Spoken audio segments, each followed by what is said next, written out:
Klasari-ohjelmassa meillä onkin tämmönen elokuva, mitä et ehkä ole nähnyt 80-luvulta, mutta ehdottomasti elokuva, joka sinun pitäisi nähdä. Minä puhun nyt elokuvasta Idän lohikäärme eli The Last Dragon vuodelta 1985, jonka on ohjannut semmonen äijä kuin Michael Schultz ja tuottanut Barry Gordon. Ja Barry Gordonin nimi lukee tässä Herran Jumala elokuvan niin kuin tässä nimessä Barry Gordon's The Last Dragon, koska Barry Gordon oli tämmönen Motown-musan tuottaja ja se on vastannut helvetin monesta hittibiisistä, mutta tää oli niin kuin hänen ainoita tämmösiä niin kuin elokuvakokeiluja sitten, että hän kokeili elokuvan tuottamista ja onnistui aika hyvin sitten heti tässä niin kuin alkuvaiheessa. Mä en tiedä, onko se mikä syy siinä oli, että se ei ole enempääkään tehnyt sitä filmejä, mutta ymmärtääkseni tämä Last Dragon on hänen parhaiten tunnettu tuottamansa elokuva.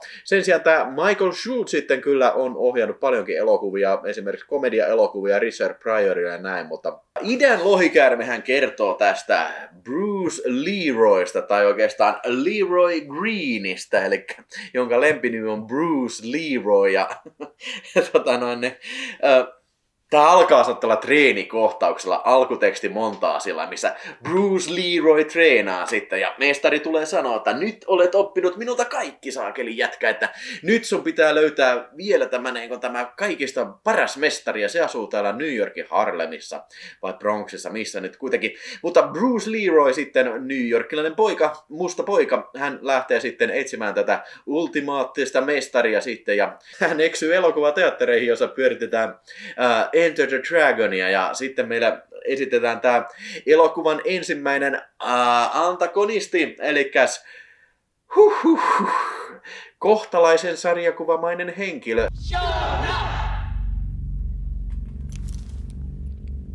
Shogun of Harlem.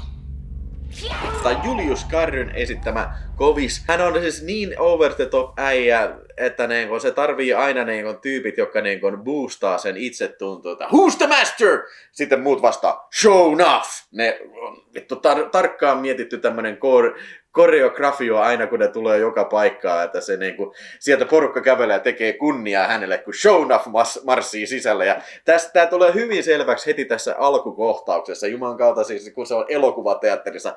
Siis se on maailman villein elokuvateatterinäytös ensinnäkään se Enter the Dragon näytös, missä porukka huutaa, heittelee popcornia, tällä joku alkaa breakdancea musiikin tahtiin. Ja sitten kaikki hiljenee, kun show enough saapuu sinne ja alkaa kovistella. Satana, jos joku alkaa vittuilemaan mulle, mä tapaan sen saatana tällä. Sitten semmoinen pitkujätkä huutaa silleen, että hei vittu, show enough.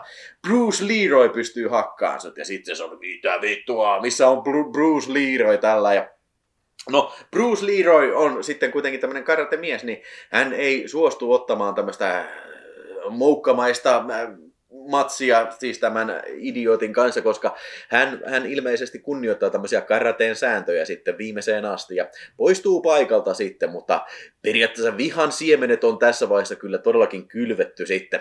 No, sen jälkeen meille esitetään toinen elokuva-antagonisti, eli tämmönen Eddie Arkadian, eli tämmönen pelihallimoguli sitten, joka kaikennäköisiä bisneksiä pyörittää, mafiamies, ja hän on tyttöystävä sitten, joka haluaa olla musiikkitähti, MTV Rock-tähti, ja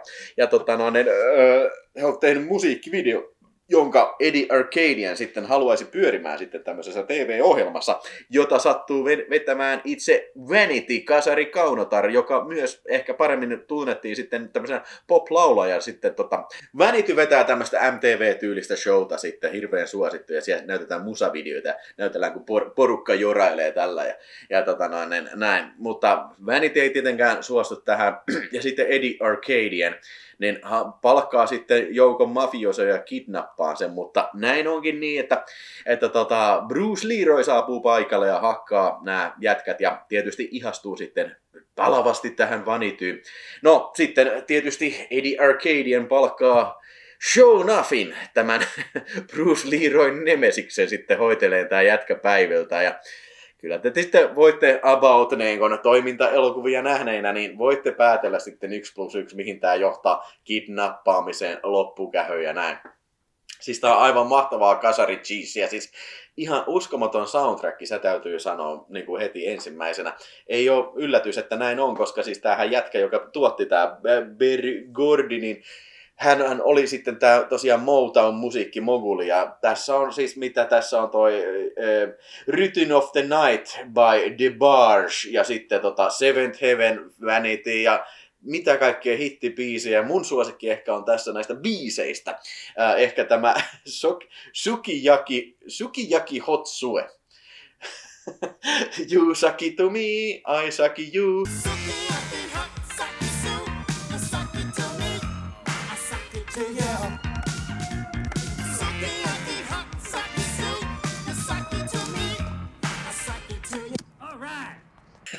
Siis ihan vittu tyhmä biisi, mutta se jää ärsyttävästi soimaan päähän, kun nämä kiinalaiset vetää tämän show siinä, breakdance show niin siinä. Ja siis, ideahan on siis tämä Berry Gordon ja sitten tämä Michael Schultz ja sitten tämä pääosan esittäjä Ty Mack, siis Leroy Green ja Vanity, niin hehän ovat kaikki mustia ihmisiä.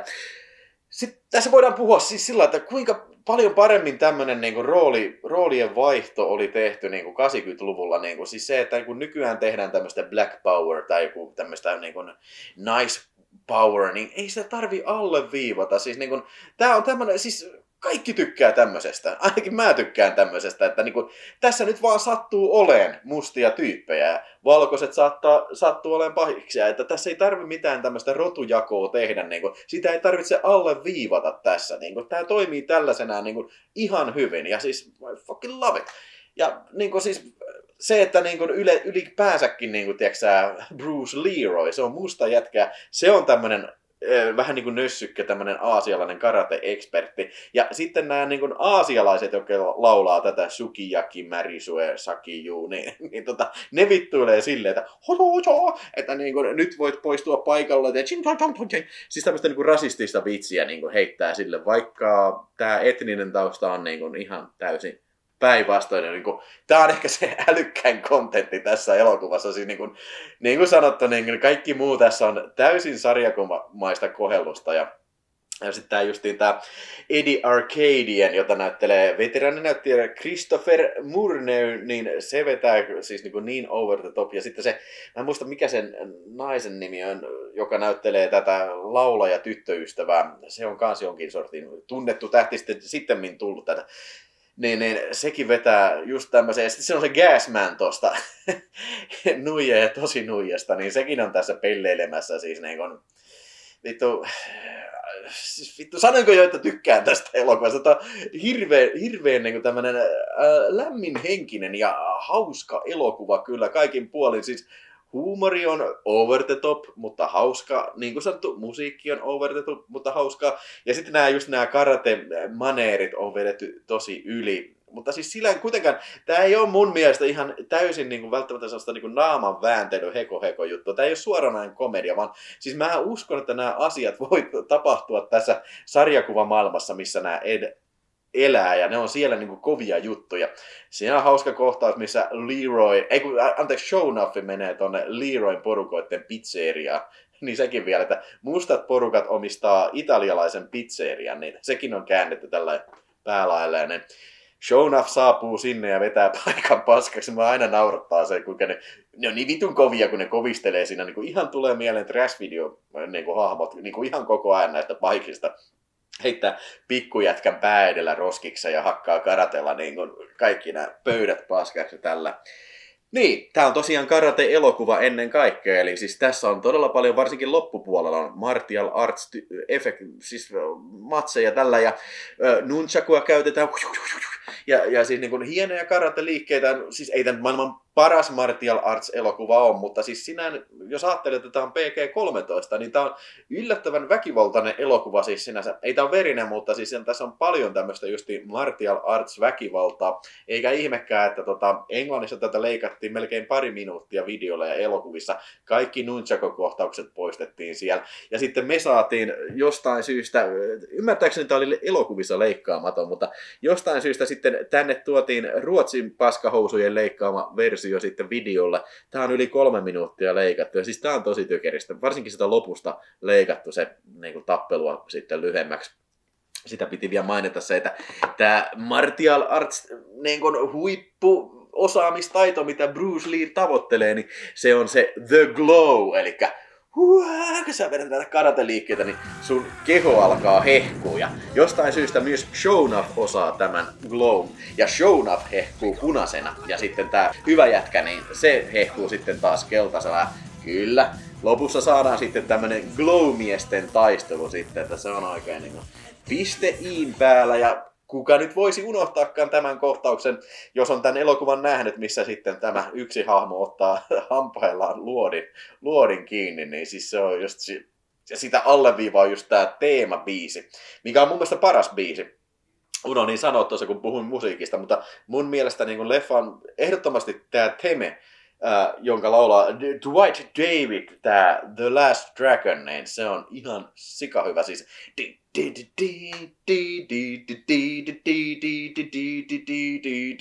varsinkin siellä, kun lopussa alkaa tossu kunnolla nousee ja se alkaa oikein semmoinen, tiiäksä, niin kuin voiton marssi siinä soimaan, niin kyllä siinä on sellainen, että perkele, kun on valinnut hienon harrastuksen, kun katselen näitä tämmöisiä kasariklasareita muun muassa sitten jo.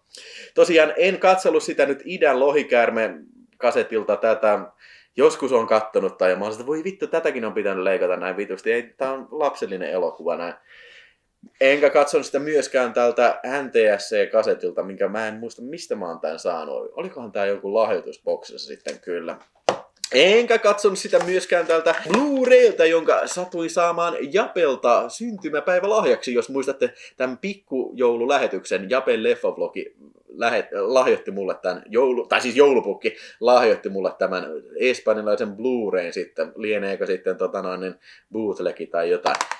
Minä katsoin sen. Oi, tuli terältä Sony Pictures Entertainment 4K Ultra HD Dolby Vision vittu Steelbook motherfucking up the ass kunnon special edition julkaisulta. Meillä on siis 4K-levy täällä ja sit meillä on takana on siellä Blu-ray, jossa on ekstrana. Siinä oli semmonen 30-vuotis haastattelu ja muistelu. Tiedätkö, dokumentti Return of the Dragon. Siinä on haastateltu näitä tekijöitä ja se on ymmärtääkseni siinä ollut ensin tässä 2015 vuonna julkaistussa Blu-ray-versiossa. Mulla sitä ei ollut eikä sitä tässä espanjalaisessakaan versiossa taida sitä dokumenttia olla sitten kyllä. Mutta tässä se on ja se mikä on mainittavaa myös tässä, että siis tässä jenkkiläisessä 4K-levyssä, niin tässä on myös suomenkieliset tekstit. Yleensä Sony Pictures Entertainment, ne tekee yhden levin koko maailmaa ja on vitun iloinen siitä, että ne sai tähän suomitekstit. Ja tietysti vaikka tämä Blu-ray taitaa olla A-koodattu, tämä itse asiassa ei ole kyllä. Blu-raykin on aluekoodivapaa, eli ekstrakin näkyy Suomessa. Blu-rays ei tainnut olla suomenkieliset tekstit. No en mä sitä katsonut, mutta 4K on tosiaan katsoa ja yllätyy, että jes, tässä on suomenkieliset tekstit. Ja täytyy sanoa, että tämä Dolby Vision kuva, mikä tässä on, tämmöiset elokuvat justiin, niin nämä on niin omiaan Dolby Vision käsittelyyn. Nämä on kuvattu filmille, nämä on värikkäitä, nämä on hyvin 80-luvun näköisiä. Ja siis mä tiedän ainakin Sony Pictures Entertainment mun mielestä osaa hyvin arvokkaasti käsitellä heidän materiaaliaan. Siis tää on mun silmään ainakin näyttää hyvin siis mutta uskolliselta siltä, miltä se on varmaan filmiltä näyttänyt kyllä tää Last Dragon. Vaikka tämä on Dolby Vision, mikä boostaa just näitä kaikkea glowta ja kaikkea värihehkua, missä tämä filmi suorastaan kylpee, että niin mahtava. Ja koska tämä on siis musiikkivoittoinen elokuva, niin totta kai Dolby Atmos sitten tuo sitten tämmöistä tarpeellista jykevyyttä siihen soundtrackiin. Vaikka ei silloin Atmosta olisikaan, niin se kuitenkin niin kuin se äänen toisto on siinä mun mielestä, kun musiikkia varsinkin on. Ja musiikkia, joka on sellainen niin kuin lujalla ja siis niin kuin kuuluu osana tätä ääniraita olla niin kuin sellainen niin kuin tosi päällä sen musiikin, niin kuulostaa aina helvetin hyvältä kyllä. Tästä musasta tuli mieleen, että siinä oli ihan mahtava kohtaus, missä Vanity on jotenkin pystynyt rakentamaan sinne musa-videostudioonsa pystynyt rakentamaan tämmöisen Bruce Lee montaasin erilaisista Bruce Lee-elokuvista, Fist of Furysta, Big Bossista, Way of the Dragonista, tai taisi olla kaikista Bruce Lee-elokuvista pätkiä siinä, ja pistää sitten kuuman kasarimusiikin soimaan siihen, ja sitten yrittää saada munaa Bruce Leroylta, mutta Bruce Leroy on niin vitun Bruce Leen pauloissa, että se on sanotaan, ei saatana, mutta on pakko lähteä nyt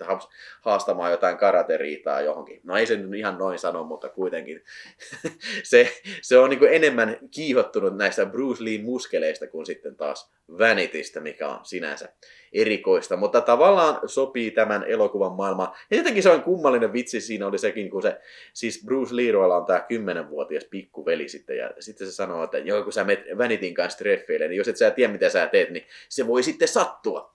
Niin vihjasko se sitä, mitä mä ajattelin? Vai siis en mä tiedä, ehkä mulla on jotenkin likainen mielikuvitus sitten tällainen, mutta siis tässä on montakin tämmöistä niin aika tämmöistä kaksimielistä vitsiä kyllä tässä, ja se on tietysti vaan pelkkää plussaa kyllä.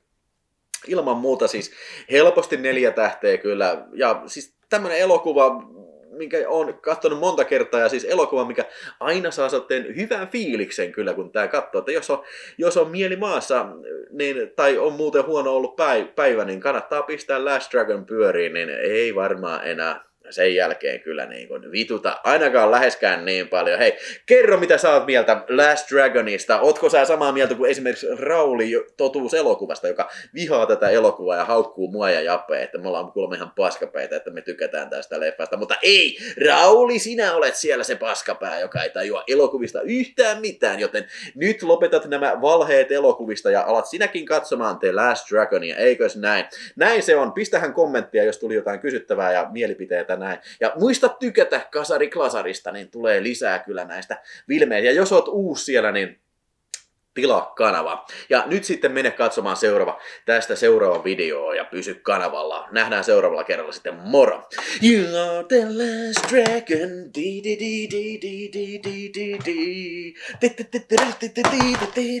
You are the last dragon.